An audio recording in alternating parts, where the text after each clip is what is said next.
ከሸረሪና እስከ ራያ ከራያ ኮረም እስከ ኩርሙክ ጌሳን ጥብቅ ወታደራዊ መረጃዎች ተሰምተዋል። የህወሓት ኃይል ላይ ዳግም መጠነ ሰፊ የድሮን ጥቃት ተፈጽሟል።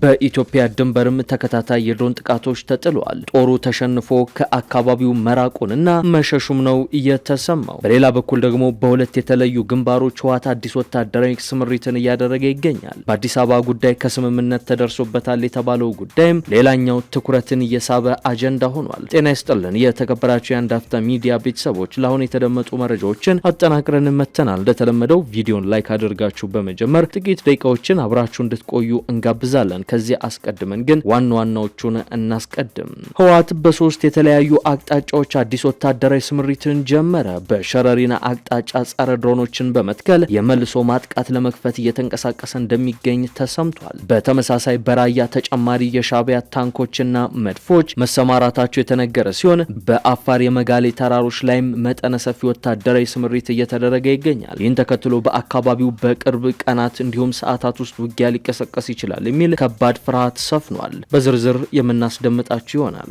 በኢትዮጵያ ድንበር ተደጋጋሚ የድሮን ጥቃት ተፈጸመ። የህወሓት ኃይሎች ተማርከዋል። ከዚህ በተጨማሪም በርካታ የህወሓት ታጣቂዎች መገደላቸው ተሰምቷል። የተሸነፈው ጦር ከኢትዮጵያ ድንበር ነቅሎ ማፈግፈጉ መሸሹም ነው የተሰማው። የሱዳን ጦር ከረጅም ጊዜ በኋላ የኢትዮጵያን ድንበር ስፍራ ለቆ ሸሽቷል። የፈጥኖ ደራሽ ኃይሉ በከፈተው መጠነ ሰፊ ጥቃት ስትራቴጂካዊ ስፍራ ተቆጣጥሯል። ከኢትዮጵያ ድንበር አቅራቢያ በተደረገው በዚህ ውጊያ ተደጋጋሚ የድሮን ጥቃት ሲፈጸም የህወሓት ታጣቂዎች የተማረኩበት ቪዲዮም ሾልኮ ወጥቷል። ተሰሙታላችሁ። የአዲስ አበባ ጉዳይ መነጋገሪያ እንደሆነ ነው። በትላንትናው ዕለት አዲስ አበባ የኦሮሚያ ክልል ዋና መቀመጫ እንዲሁም የፌዴራሉ መቀመጫ እንድትሆን ተወስኗል። ከስምምነትም ተደርሷል መባሉን ተከትሎ በርካታ አስተያየቶች እየተሰጡ ነው። የኢዜማና የአብን አመራሮች በዚህ ጉዳይ ላይ በፍጹም አልተስማማንም፣ በነገሩ ላይ ውዥንብር የተፈጠረ አደገኛ ሴራ ነው በማለት እያጣጣሉት ይገኛሉ። በአዲስ አበባ ጉዳይ እንዲህ አይነት ውሳኔዎች የሚወሰኑ ከሆነ ለሀገሪቱ ተጨማሪ ቀውሶች ሊፈጠሩ ይችላሉ ሲሉም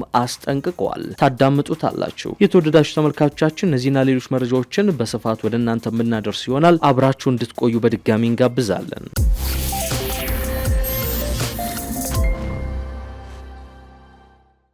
የህወሓት ኃይል ባልተጠበቁ ሁለት ግንባሮች ላይ አዳዲስ ወታደራዊ እንቅስቃሴዎችን ማድረግ ጀመረ። በተለይም በአፋር አቅጣጫ የኢትዮ ጅቡቲን መስመር ለመቁረጥ ያለመ አደገኛ ወታደራዊ ስምሪትና ጦር እያከማቸ እንደሚገኝም ታውቋል።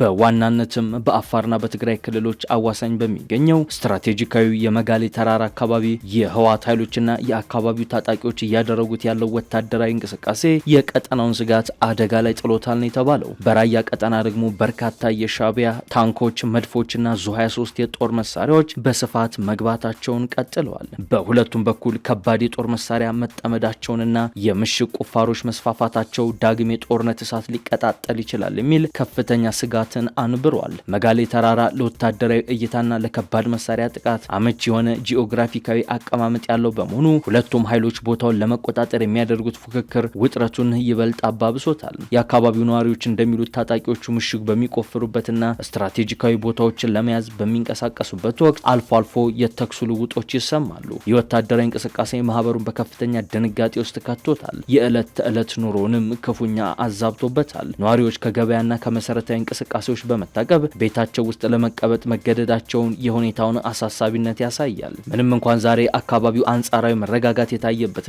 ሙሉ በሙሉ ጸጥ ያለ ቢሆንም ነዋሪዎቹ ይህንን ጸጥታ ከማዕበል በፊት ያለ ዝምታ ሊሆን ይችላል በማለት በከፍተኛ ሁኔታ እየተመለከቱት እንደሚገኝ የጀርመን ድምጽ ዘግቧል። በመጋሌ ተራራ ዙሪያ የሚታየው የፍጥጫ ከፕሪቶሪያው የሰላም ስምምነት በኋላም ቢሆን የድንበርና የይገባኛል ጥያቄዎች ምን ያህል በቀላሉ ሊፈነዱ የሚችሉ ፈንጂዎች እንደሆኑ የሚያሳይ ነው። የህወሓት ኃይሎች ከባድ መሳሪያ ይዘው በድንበር አካባቢ አሁንም ድረስ መንቀሳቀሳቸው የትጥቅ ማስፈታትና የመልሶ ማቋቋም ሂደቱ በሚፈለገው ፍጥነትና ጥራት እየተካሄደ አለመሆኑንም የሚያሳይ ነው። በሌላ በኩልም ሀራ መሬት የተባሉት የአካባቢው ታጣቂዎች የራሳቸውን መከላከያ ለማጠናከር መገደዳቸው የፌዴራል መንግስት የጸጥታ ዋስትና ከመስጠት አኳያ ያለበትን ሰፊ ክፍተትም ያጋለጠ ሆኗል። ያልተፈታው ጥረት በማንኛውም ሰዓት ወደ ከፋ ግጭት ሊያመራ የሚችልበት እድልም ሰፊ ነው ተብሏል። ማዕከላዊ መንግስቱና የሚመለከታቸው አካላትም የጦርነት ደመና ወደ ለየለት እልቂት ከማምራቱ በፊት በአፋጣኝ ጣልቃ ገብተው ውጥረቱን ማርገብና ዘላቂ የጸጥታ መፍትሄ ማምጣት ይጠበቅባቸዋል የሚል ዓለም አቀፍ ጉትጎታ እየተደረገባቸው ነው። አለበለዚያ ጦርነቱ በይፋ ባይከፈትም እንኳን በአካባቢው ህዝብ ላይ እየደረሰ ያለው ስነ ልቦናዊና የማህበራዊና የኢኮኖሚ መቆም አደጋው በቀጣይ ለሚመጣው ትልቅ ሰብአዊ ቀውስ መንደርደሪያ መሆኑ እንደማይቀር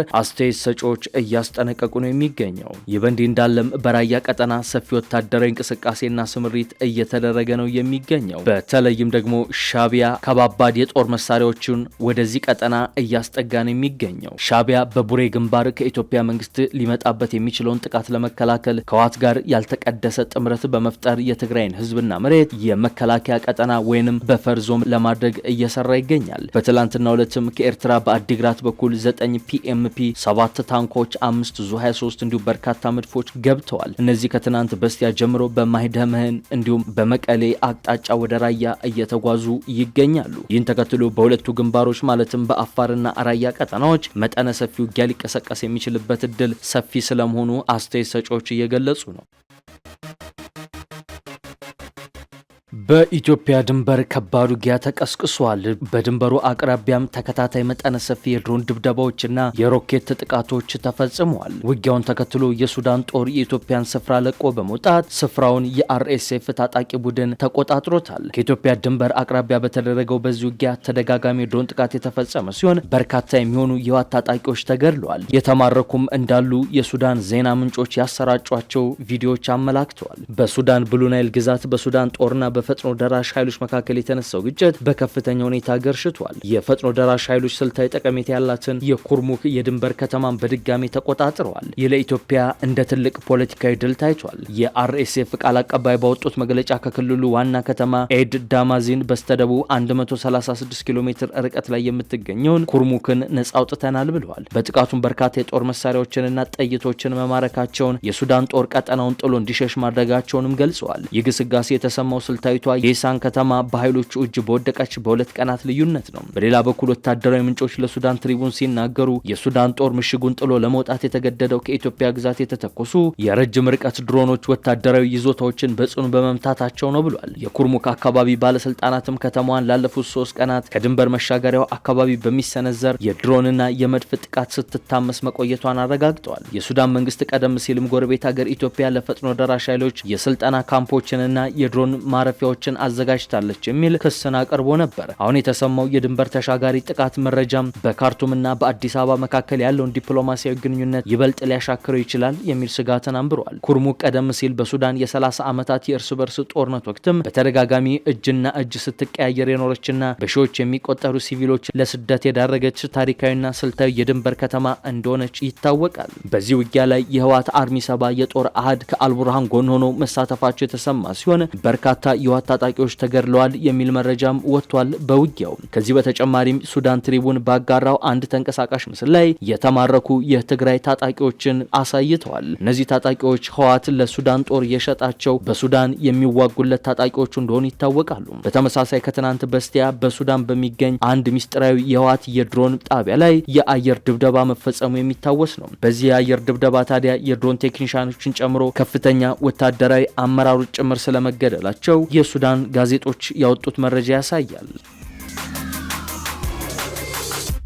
የምክክር ኮሚሽኑ በአዲስ አበባ ጉዳይ መግባባት ተደርሷል መባሉን ተመካካሪዎች አንቀበልም እያሉ ነው። የኢዜማና አብን አመራሮች አዲስ አበባ የኦሮሚያ ክልል ዋና ከተማ መሆኗን በህገ መንግስት ይረጋገጥ በሚል ስምምነት ላይ ተደርሷል መባሉ ፍጹም ሐሰት ነው ሲሉ እየገለጹ ነው። የኢዜማ ከፍተኛ አመራር የሆኑት አርኪቴክት ዮሐንስ መኮንን በአዲስ አበባ ጉዳይ የኦሮሚያ ክልል መቀመጫ ትሆናለች የሚል ስምምነት አልተፈጠረም ሲሉ በማህበራዊ ገጻቸው ላይ ጽፈዋል። አርኪቴክት ዮሐንስ ዛሬ ረፋድ ይፋ ባደረጉት መረጃ ተመካካሪዎች በሁሉም ጉዳዮች ተስማሙ የሚል የመንግስት ሚዲያዎች ዘገባ የተሳሳተ ነው ሲሉ አስተባብለዋል። ራሱ ኮሚሽኑ በስምንቱም ጉዳዮች ላይ ስምምነት ተደርሷል በሚል ያወጣው መረጃና የሚዲያዎች ዘገባ ሆን ተብሎ የተሰራጨ ውዥንብር ነው ሲሉም አስተባብለዋል። እንደተባለው አዲስ አበባ የኦሮሚያ ርዕሰ ከተማ እንድትሆን ስምምነት ላይ አልደረስንም ያሉ ሲሆን የዘገባዎቹን በሬ ወለድና በሐሰተኛ ወሬ ደጋፊን ለማስፈንደቅ የተፈበረኩ ሲሉ ፈርጀዋቸዋል። አቶ ዮሐንስ በአዲስ አበባ ጉዳይ አንድ ወር ገደማ ሲመክር የቆየው ቡድን አባል ሲሆኑ የአንድን ወገን ደጋፊ ለማስደሰት እንጂ የተስማማኑ ነገር ነገር የለም ይላሉ።